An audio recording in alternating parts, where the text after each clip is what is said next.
La guerra en el cielo podría parecer el título de una nueva historia de acción cristiana o una serie de cómics de tu infancia. En el libro del Apocalipsis de la Biblia, esta guerra en el cielo es un evento significativo que tiene enormes impactos en Dios, la humanidad y todo lo que existe entre ellos. ¿Qué es la guerra en el cielo? En Apocalipsis 12, 7, 10, Juan describe una batalla en el cielo. ¿Quiénes lucharon en esta batalla y qué tiene que ver el resultado de esta batalla con nosotros? Mira este video hasta el final para descubrirlo. Encontramos esta historia en el libro del Apocalipsis. Hay 15 libros proféticos en el Antiguo Testamento. Sin embargo, el Apocalipsis es el único libro profético presente en el Nuevo Testamento. Fue escrito en Éfeso por Juan, quien era un apóstol. Se trasladó a Éfeso junto con María, la madre de Jesús, y ambos pasaron el resto de sus vidas allí y fueron enterrados en Éfeso. Juan escribió el libro del Apocalipsis, pero tiene un estilo de escritura diferente en comparación con el Evangelio de Juan y sus 3 cartas. La razón de esto es porque el libro del Apocalipsis fue dado a Juan de una manera notable. Dios Padre se lo dio a Jesús, quien luego se lo dio a un ángel. El ángel luego se lo dio a Juan, quien lo escribió para las iglesias. Ningún otro libro en la Biblia tiene un origen tan complicado. Juan escribió lo que vio y escuchó, y a veces estaba tan abrumado con lo que estaba presenciando, que el ángel tuvo que recordarle 11 veces que escribiera las cosas mientras tenía visiones. Fue llamado al cielo, y escuchó diversas voces de un coro cantando, y tuvo que poner todas esas cosas por escrito después de ver visiones de juicio. Juan ve la guerra en el cielo, Apocalipsis 12, 7, 10, y estalla la guerra en el cielo. Miguel el arcángel y sus ángeles luchan contra el dragón. El dragón y sus ángeles lucharon, pero no fueron lo suficientemente fuertes y no prevalecieron. Ya no se encontró lugar para ellos en el cielo. Y el gran dragón fue arrojado. La serpiente antigua, que es llamado el diablo y Satanás, quien engaña y seduce continuamente al mundo habitado, fue arrojado a la tierra, y sus ángeles fueron arrojados con él. Entonces, oí una voz fuerte en el cielo diciendo: Ahora han llegado la salvación y el poder y el dominio del reino de nuestro Dios y la autoridad de su Cristo, porque el acusador de nuestros hermanos creyentes ha sido arrojado finalmente, él que los acusaba y continuamente presentaba cargos de comportamiento pecaminoso contra ellos ante nuestro Dios día y noche. Así que el gran dragón fue expulsado. Este solo versículo llama a nuestro enemigo espiritual por muchos nombres, incluyendo dragón, serpiente antigua, el diablo, Satanás y el que engaña al mundo entero. Estos nombres muestran que Satanás es cruel, un acusador, un oponente y un mentiroso. El nombre de diablo proviene de la palabra griega diabolos, del verbo diabó, que significa hablar mal de alguien o decir mentiras sobre alguien. El principal acusador de los hermanos y hermanas fue arrojado a la tierra. La Biblia habla sobre 4 ocasiones distintas en las que Satanás fue arrojado. Apocalipsis 12:9 menciona la segunda de estas 4 ocasiones, pasando de ser honrado a ser deshonrado. En Ezequiel 28 se habla de ser permitido en el cielo. En el capítulo 1 de Job, de la tierra a ser atrapado en el abismo sin fondo durante 1000 años, Apocalipsis 20, y del abismo al lago de fuego, Apocalipsis 20. En Lucas 10:18, Jesús declara: «Vi a Satanás caer como un rayo del cielo». Esta afirmación podría significar 2 cosas: describir la caída inicial de Satanás, cuando pasó de ser honrado a ser deshonrado, o ser una predicción de la futura caída de Satanás, que se espera que ocurra a la mitad del período llamado la tribulación de 7 años. Se lee que sus ángeles fueron arrojados con él, y estos ángeles son los mismos que el tercio de las estrellas del cielo, mencionadas en Apocalipsis 12:4. Dado que Satanás solo tomó un tercio de las estrellas del cielo, esto significa que 2 tercios de los ángeles permanecieron fieles a Dios. Es reconfortante darse cuenta de que hay el doble de ángeles fieles que ángeles caídos. Sin embargo, ¿qué pasó con estos ángeles? Aunque no podemos verlos, estamos constantemente rodeados por seres espirituales malignos. Si bien es cierto que no pueden habitar en un verdadero creyente, pueden oprimirlo y acosarlo. El apóstol se refiere a estos ángeles caídos como principados y potestades como gobernantes de las tinieblas de esta era, y como huestes espirituales de maldad en los lugares celestiales. La frase principados y potestades aparece 6 veces en la versión King James. Otras traducciones incluyen gobernantes y autoridades, fuerzas y autoridades, y gobernantes y poderes. En la mayoría de los lugares donde aparece la frase, el contexto deja claro que se refiere a la vasta gama de espíritus malignos y maliciosos que hacen guerra contra el pueblo de Dios. Los principados y potestades de Satanás suelen estar en vista, seres que ejercen poder en los reinos invisibles para oponerse a todo y a todos los que son de Dios. La primera mención de principados y potestades está en Romanos 8. Estos versículos hablan de la victoria de Cristo sobre todas las fuerzas que están en nuestra contra. Somos más que vencedores, porque ninguna fuerza, ni la vida, ni la muerte, ni los ángeles, ni los demonios, de hecho, nada puede separarnos del amor de Dios. Estos seres pertenecen al reino de las tinieblas e incluyen ángeles caídos que fueron expulsados del cielo junto con Lucifer. La intención de los espíritus es obstruir el propósito de Dios en la tierra y llevar consigo a tantas personas como sea posible al infierno en el proceso. Estos seres patrullan sus dominios, y un ejemplo es el príncipe maligno que luchó contra un ángel y el arcángel Miguel para evitar que la palabra de Dios llegara a Daniel. Daniel 10:13. Pero el príncipe del reino de Persia se me opuso durante 21 días, y he aquí, Miguel, uno de los principales príncipes, vino para ayudarme. Ayúdame. Y permanecí allí con los reyes de Persia. Aprendemos sobre el poder supremo de Jesús sobre todas las demás fuerzas en Colosenses. Efesios 3:8-12 presenta diferentes principados y potestades, las de los reinos celestiales. Estos principados y potestades no tienen poder sobre Jesús, como si estuviéramos enfrentando a una horda de fuerzas oscuras que han sido despojadas de poder real y les han prometido la victoria. Es nuestra responsabilidad demostrar y depender de la sabiduría y el poder de Dios para vencerlos en nuestras vidas. Podemos hacerlo creyendo en la victoria de Dios. La última referencia a principados y potestades está en Tito. Tito 3.1-2. Recuerda a las personas que deben estar sujetas a los gobernantes y autoridades, ser obedientes, estar listas y dispuestas a hacer el bien, no difamar ni maltratar a nadie, ser amables y considerados, y mostrar cortesía sin reservas hacia todos. Una guerra espiritual está ocurriendo en este momento, y afecta a todos en el planeta. Es un choque entre dos reinos, uno liderado por el Dios Todopoderoso, el Príncipe de Paz, mientras que el otro está dirigido por Satanás, el Príncipe de las Tinieblas. ¿Dónde se libró la primera batalla?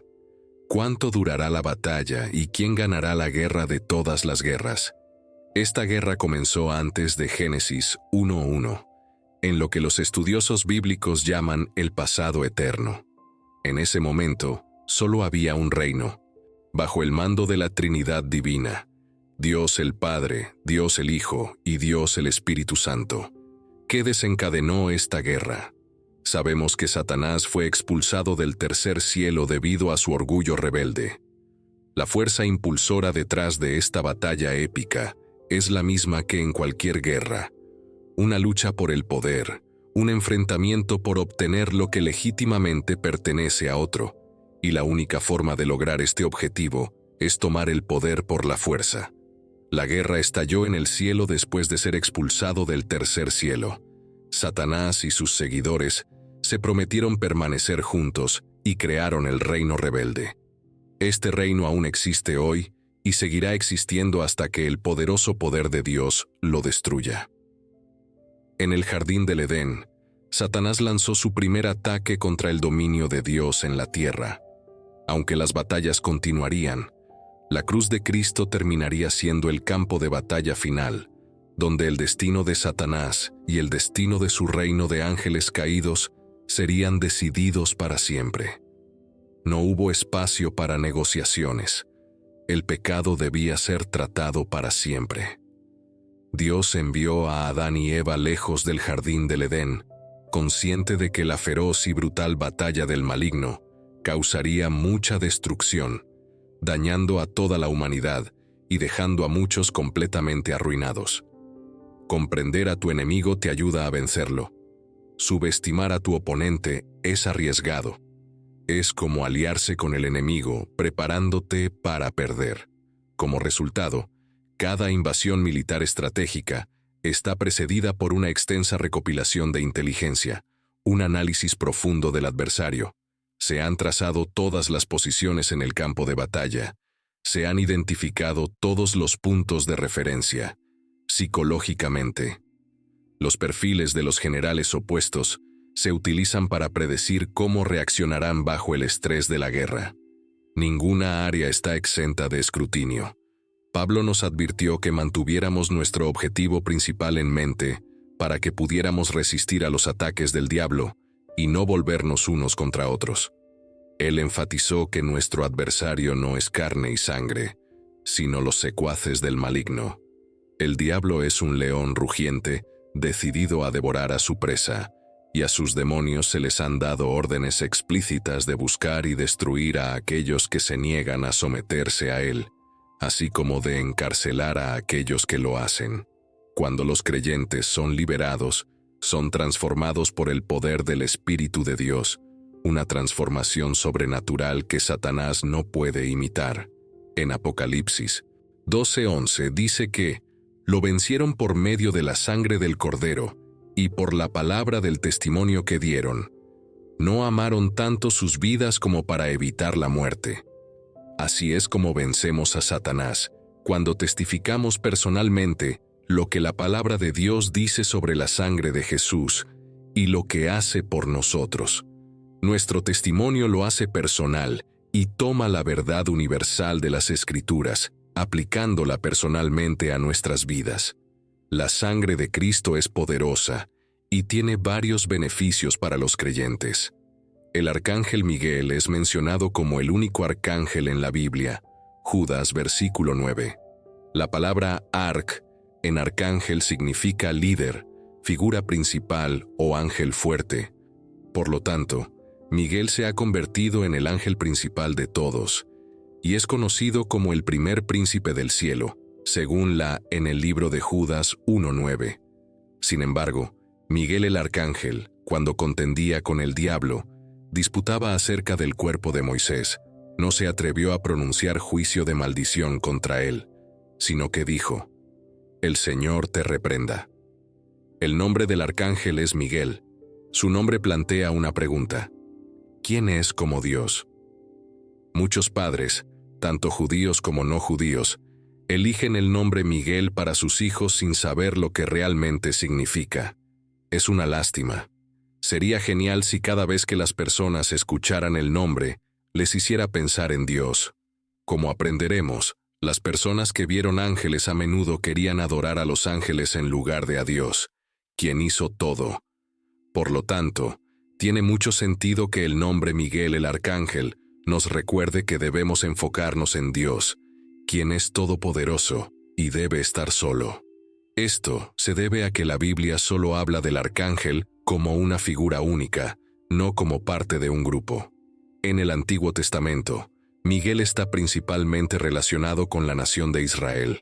Por lo tanto, Dios llama a Miguel el príncipe de su pueblo elegido.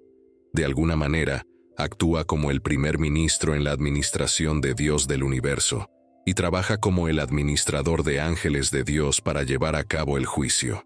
Miguel se erige como protector y defensor de todo el pueblo de Dios, sin importar quiénes sean. En el libro de Daniel se le llama Miguel vuestro príncipe. Sirve como mensajero de Dios de la ley y el juicio.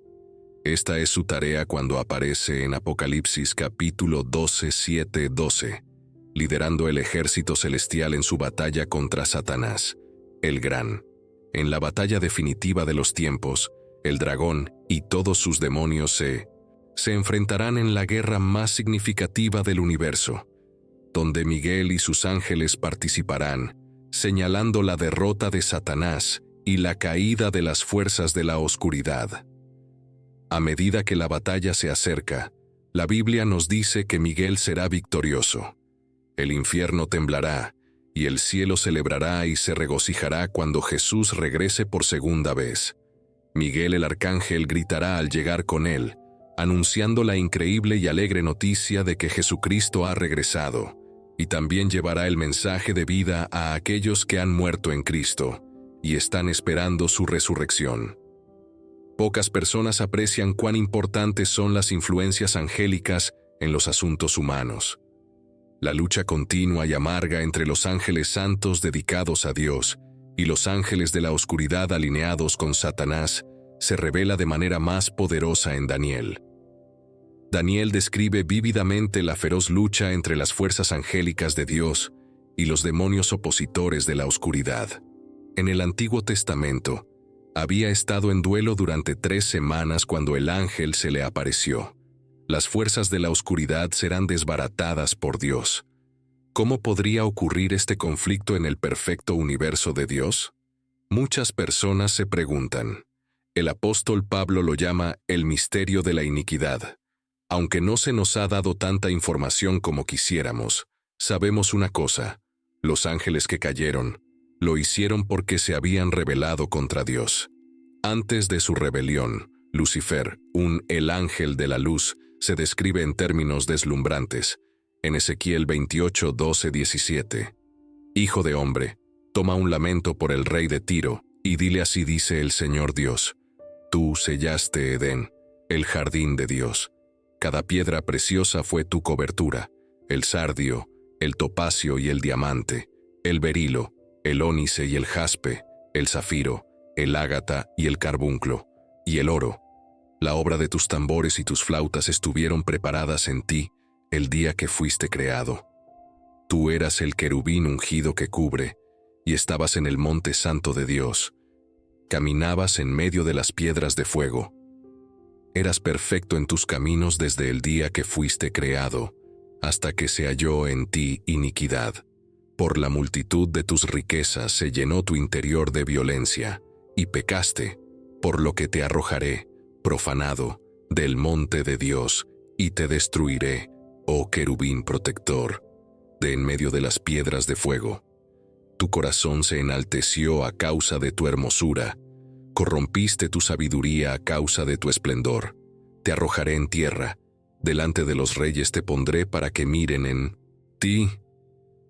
La cabeza de Satanás está siendo golpeada y magullada mientras las fuerzas de Dios ganan velocidad a medida que nos acercamos al final de la era. Miguel el arcángel está preparando actualmente sus fuerzas para la batalla final de Armagedón bajo la autoridad de Dios. La ilustración final de la Biblia es del cielo, mientras que Satanás está derrotado. El enemigo y el principio, obviamente, Dios aún no lo ha eliminado de la escena mundial. Sin embargo, la Biblia enseña que Dios usará ángeles para juzgarlo y eliminarlo por completo del universo, con la ayuda del Señor. Miguel ganó esa batalla, pero no fue el único conflicto entre Miguel y Lucifer. Aquí vemos a Miguel sirviendo como oficial al mando de un gran grupo de ángeles. Los ángeles de Dios no pueden ser detenidos. Este hecho nos muestra la diferencia entre los ángeles y los demonios. Solo las huestes celestiales son verdaderamente fuertes en cada batalla. Los ángeles siempre triunfan al final, derrotando por completo a sus enemigos. Los ángeles son famosos por siempre tener éxito. Nadie puede igualar su fuerza. Cuando están contigo, son los mejores protectores de los santos. En el Salmo 103:20 se dice: Bendecid al Señor, vosotros sus ángeles, poderosos en fortaleza, que cumplís su palabra, obedeciendo al sonido de su palabra. En cada batalla, los ángeles siempre ganan al final, derrotando por completo al enemigo. Los ángeles son famosos por nunca perder. No hay nada lo suficientemente fuerte como para derrotarte cuando tienes a los ángeles de tu lado. Son los mejores protectores de los fieles. ¿Satanás todavía tiene acceso al cielo? Satanás fue una vez un ángel santo que servía a Dios, pero eligió desafiar a Dios y fue expulsado del cielo. Lucas 10:18. Esto fue solo el comienzo de su castigo. Sin embargo, parece que aún tiene permiso limitado para entrar en los reinos celestiales. En Job 1:6, vemos a Satanás presentándose ante Dios. Hubo un día en que los hijos de Dios, los ángeles, vinieron a presentarse ante el Señor, y Satanás, el adversario y acusador, también vino entre ellos. Job 1:6. En 2 Crónicas 18:21 hay una historia similar sobre un espíritu mentiroso. Sin embargo, debido a que Dios es santo y completamente libre de pecado, Isaías 6:3, y porque ni siquiera puede soportar mirar el mal, Habacuc 1:13. ¿Cómo puede Satanás estar en el cielo? La respuesta radica en cómo Dios controla el pecado. En Job capítulo 1, Satanás aparece ante Dios para explicar lo que ha estado haciendo. Dios inicia la conversación, la guía y tiene el control total. Como resultado, el poder de Satanás está restringido y Dios es honrado. Aquí hay algunas cosas más para recordar. En primer lugar, Satanás no puede simplemente entrar en la presencia de Dios cuando quiera. Dios tiene que llamarlo. En segundo lugar, sus visitas son breves. Solo puede permanecer frente al trono de Dios por un corto tiempo. En tercer lugar, la pureza del cielo no se ve afectada en absoluto cuando Satanás está allí durante estas visitas cortas y controladas. Es como si estuviera en un área especial, donde las reglas de Dios mantienen todo en orden. Y en cuarto lugar, Satanás solo tiene permitido comparecer ante Dios hasta el momento del juicio final, después de lo cual Dios creará un nuevo cielo y una nueva tierra. Apocalipsis 21:1. El versículo 4 nos muestra la nueva Jerusalén en Apocalipsis, y el versículo 10 asegura que el pecado desaparecerá para siempre. Cuando decimos que Dios no puede permitir el pecado en el cielo, en realidad estamos diciendo que Dios no puede permitir que las personas que todavía viven en el pecado estén con Él. Sin embargo, Dios todavía puede llamar a un pecador para que se presente ante Él por un corto tiempo, para darles una tarea, como en Isaías capítulo 6, para preguntarles lo que han hecho, como en Job 1:2, o para juzgarlos, como en Apocalipsis 20:11-15, sin dañar su propia pureza. La santidad de Dios un día eliminará todo pecado. Hasta entonces, su pureza mantiene el pecado bajo control, y esto significa que a veces Satanás tiene que comparecer ante Dios, quien lo creó, para explicar sus acciones. ¿Quién es Satanás en la Biblia? Satanás es conocido en la Biblia como un poderoso enemigo de Dios, lo que lo convierte en un enemigo de todos los que eligen seguir a Dios. Satanás engañó a Eva para que pecara en el jardín del Edén, y cuando Adán también pecó, trajo una maldición sobre todas las personas. La Biblia a menudo representa a Satanás como una serpiente o un dragón, y se le conoce como un asesino y el padre de las mentiras. Él difunde enseñanzas falsas y mantiene atrapados en cadenas espirituales a aquellos que no creen en Dios. La Biblia nos dice muchas cosas sobre Satanás, pero también es importante aclarar lo que no dice. Hay muchas ideas erróneas sobre el diablo, tales como Satanás no es una persona, es simplemente una fuerza del mal. Se le considera tan poderoso como Dios, lo que sugiere que hay dos fuerzas iguales. Se supone que vive y gobierna sobre el infierno, y se cree que puede hacer lo que quiera. Algunos dicen que puede estar en todas partes al mismo tiempo. Se dice que obtuvo un rescate de Jesús cuando Jesús murió en la cruz. Todas estas ideas son incorrectas y no están respaldadas por la Biblia. Las creencias erróneas sobre Satanás provienen de diferentes lugares. Satanás no tiene control sobre el infierno. De hecho, el infierno fue creado como castigo para Satanás y sus demonios, según Mateo 25:41. Además, Satanás no vive en el infierno, porque la Biblia nos dice que puede entrar en el cielo y viajar por la tierra, como se ve en Job 1:6-7. Satanás no está en todas partes al mismo tiempo. Sin embargo, él comanda un grupo de demonios que son referidos como los poderes de este mundo oscuro y las fuerzas espirituales del mal en los lugares celestiales, como se menciona en Efesios 6:12. Utiliza este grupo para engañar y extraviar a las personas. La Biblia advierte a los cristianos que estén alertas ante los trucos de Satanás. Estén alertas y sobrios. Su enemigo el diablo anda al acecho como león rugiente, buscando a quien devorar, como se menciona en 1 Pedro 5:8. Además de ser tentador, Satanás también es conocido como el acusador de nuestros hermanos. Se complace en señalar todos los errores que los creyentes han cometido. Sin embargo, el Señor Jesús, nuestro defensor, supera estas acusaciones porque ya ha pagado el precio por nuestros pecados, como se menciona en 1 Juan 2:1-2. Estoy escribiendo estas cosas para que no pequen y violen la ley de Dios. Y si alguien peca, tenemos un defensor que intercederá por nosotros con el Padre, Jesucristo el justo, quien se ajusta a la voluntad del Padre en cada pensamiento, propósito y acción. Y ese mismo Jesús es la propiciación por nuestros pecados, el sacrificio expiatorio que detiene la ira de Dios, que de otra manera se dirigiría hacia nosotros debido a nuestra naturaleza pecaminosa, nuestra mundanalidad, nuestro estilo de vida, y no solo por los nuestros, sino también por los pecados de todos los creyentes en todo el mundo.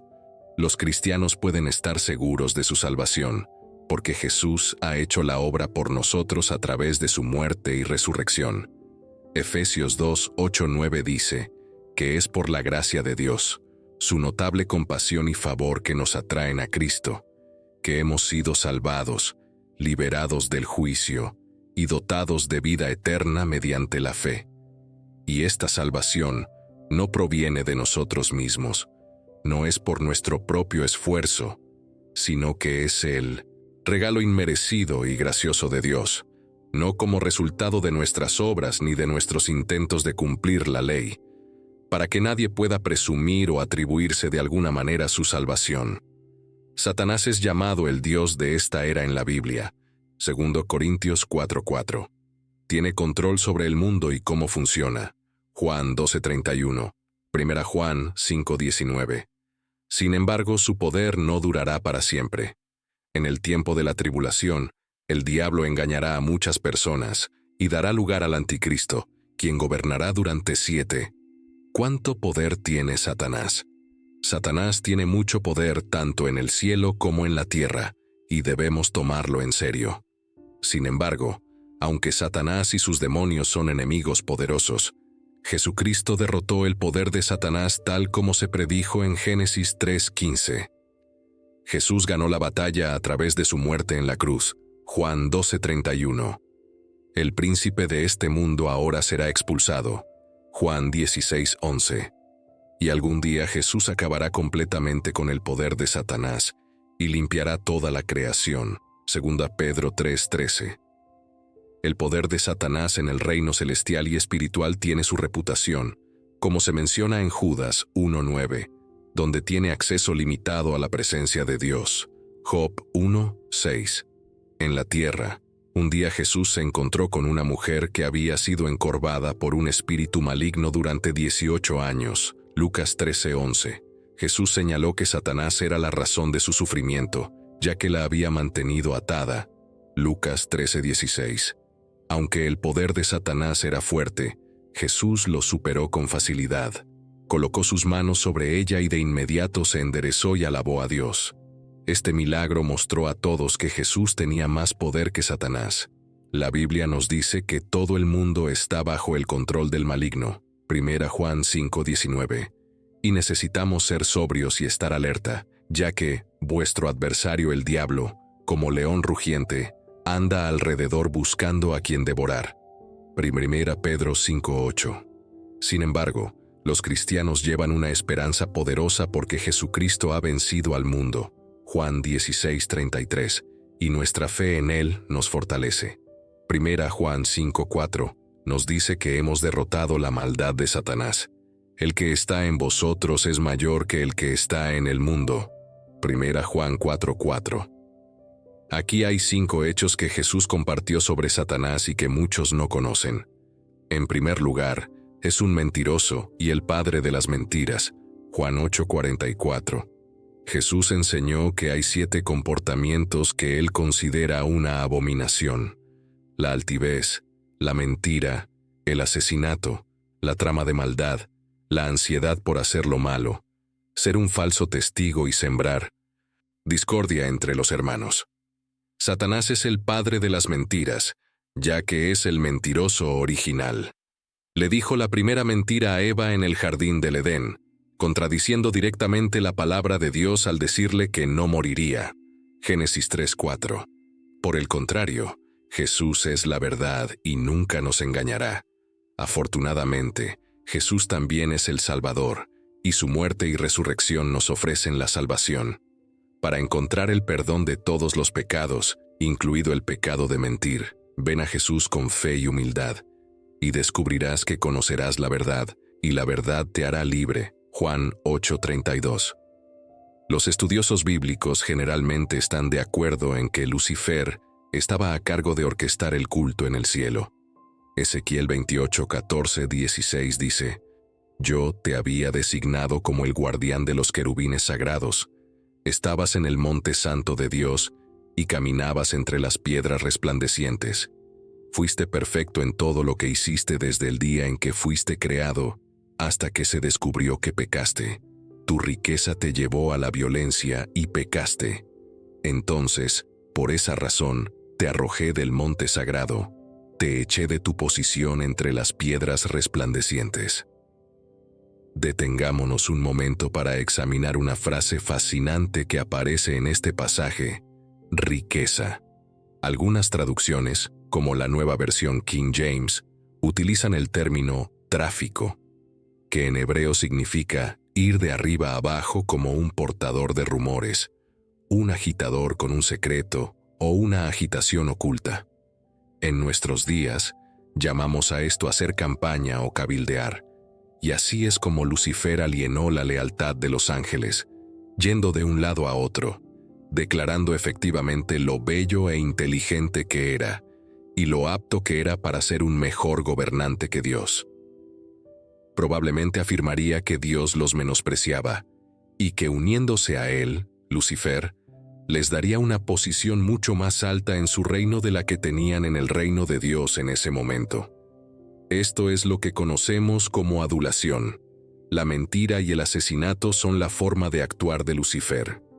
No es de extrañar que se diga que él es el padre de las mentiras. En segundo lugar, es un asesino. Juan 8:44. Satanás no puede dar verdadera vida, solo trae muerte. Él causó la muerte espiritual de los ángeles y la humanidad en Edén. Cristo dijo que él fue un asesino desde el principio, probablemente refiriéndose a todo lo que sucedió en Génesis 3 y 4, incluido el asesinato de Abel.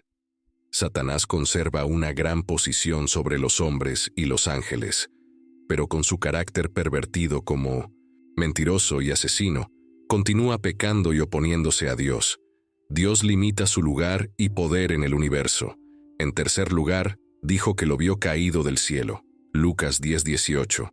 Jesús dijo: Yo veía a Satanás caer del cielo como un rayo. En cuarto lugar, dijo que tiene un reino. Mateo 12:26. Jesús estaba expulsando a un demonio cuando éste salió. La Biblia nos dice que, al haber salido el demonio, el mudo habló, y las multitudes se maravillaron. Sin embargo, algunos dijeron: por Beelzebú, príncipe de los demonios, expulsa a los demonios. Otros, para ponerlo a prueba, le pedían una señal del cielo. Finalmente, dijo que los hombres malos son sus hijos. Mateo 13:38. Jesús presentó otra parábola diciendo: El reino de los cielos es semejante a un hombre que sembró buena semilla en su campo. Cuando los hombres dormían, su enemigo vino y sembró cizaña entre el trigo, y se fue. Y cuando el trigo brotó y produjo fruto, entonces apareció también la cizaña. Entonces los siervos del dueño de la casa vinieron y le dijeron: Señor, ¿no sembraste buena semilla en tu campo? ¿Cómo es que tiene cizaña? Él les dijo: Un enemigo ha hecho esto. Los siervos le dijeron: ¿Quieres que vayamos entonces y la arranquemos? Pero él dijo: No, no sea que al arrancar la cizaña, arranquéis también con ella el trigo. Dejad crecer juntos ambos hasta la siega. Y al tiempo de la siega diré a los segadores: Recoged primero la cizaña y atadla en manojos para quemarla, pero recoged el trigo en mi granero. Satanás es llamado el Dios de este siglo, y él gobierna sobre el mundo y sus sistemas, pero su poder no durará para siempre. Oremos.